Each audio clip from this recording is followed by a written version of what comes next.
One thing many in this room will one day encounter, and some have already, is how to best honor and care for your elderly parents.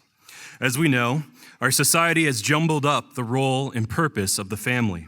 One example of this is the outsourced care and education of our children. And so here in our church community, we have endeavored to cultivate a robust view of the family, biblical child rearing, and intentional Christian education. But one area that remains largely unmentioned in the church is the care of aging parents. What when they can no longer take care of themselves?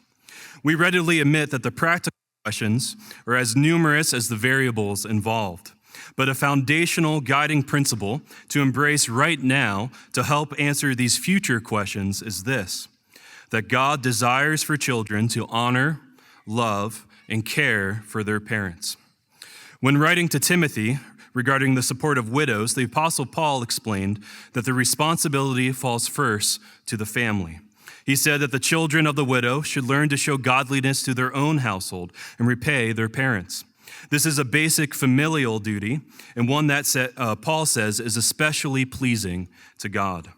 In this, we can also consider the example of our Lord, who while suffering on the cross entrusted the care of his mother to the Apostle John. And out of all that Jesus said and did, John thought Jesus' concern for his mother was significant enough to be recorded in his gospel account for all eternity. So my exhortation for you this morning: cultivate a heart of honor and care toward your parents, whether these scenarios are 20 years away, a couple years away, or already happening. Begin to think and talk these things through now so that when difficult times and questions do come, at the very least, your heart has been prepared before God. Every situation and solution will be different. Note that I have not given specifics, but the command to honor your parents will remain.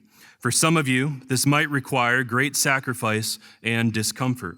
But we know that this is the exact kind of faithfulness that God delights to reward, for it is the first command with a promise.